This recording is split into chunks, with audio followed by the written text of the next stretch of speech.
On Russia, Senator McCain. Well, I was interested in Senator Obama's reaction to the Russian aggression against Georgia. His first statement was, both sides ought to show restraint. Again, a little bit of naivete there. He doesn't understand that Russia committed serious aggression against Georgia. And Russia has now become a nation fueled by petrodollars that is basically a KGB apparatchik-run government. I looked into Mr. Putin's eyes, and I saw three letters, a K, a G, and a B. And their aggression in Georgia is not acceptable behavior. I don't believe we're going to go back to the Cold War. I am sure that that will not happen. But I do believe that we need to bolster our friends and allies. And that wasn't just about a problem between Georgia and Russia. It had everything to do with energy. There's a pipeline that runs from the Caspian through Georgia through Turkey. And of course, we know that the Russians control other sources of energy into Europe, which they have used from time to time. It's not accidental that the presidents of Latvia, Estonia, Lithuania, Poland, and Ukraine flew to Georgia, flew to Tbilisi, where I have spent a significant amount of time with a great young president, Misha Saakashvili. And they showed solidarity with them, but also they are very concerned about the Russian threats to regain their status of the old Russian Empire.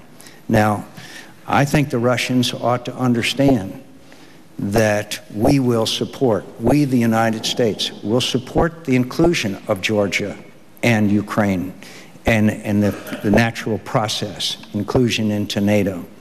We also ought to make it very clear that the Russians are in violation of their ceasefire agreement.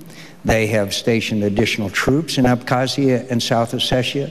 By the way, I went there once, and we went inside and drove in, and there was a huge poster.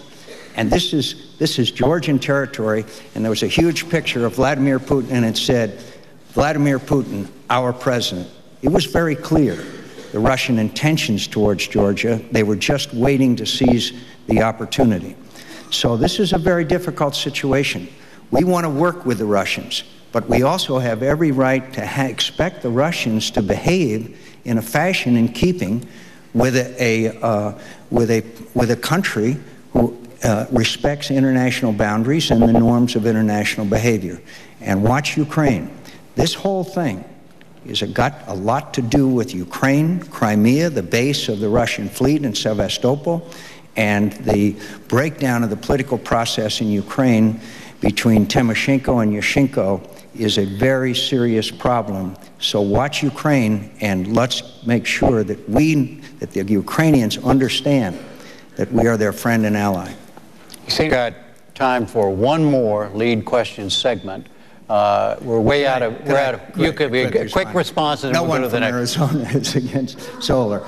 And Senator Obama says he's for nuclear, but he's against reprocessing and he's against storing. So it's hard to get there from there. I'm sorry. And offshore drilling is also something that is very important, and it is a bridge. And we know that if we drill offshore and exploit a lot of these reserves, it will help, at least temporarily, relieve our energy requirements, and it will have, I think, an important effect on the price of a barrel of oil. Very quickly, just to correct I want to say that with the Nunn-Lugar thing, I supported Nunn-Lugar back in the early 1990s when a lot of my colleagues didn't. That was the key legislation at the time and put us on the road to eliminating this issue of nuclear waste and the nuclear fuel that has to be taken care of. I just have to correct the record here. I have never said that I object to nuclear waste. What I've said is that we have to store it safely. All right. And Senator McCain, he says, he talks about Arizona. I've got to make this point, Jim. Okay. He objects. I have voted for alternate fuel all of my time. One at a time. No one can be opposed to alternate energy. Let's move on. You got one more energy. You got one more question.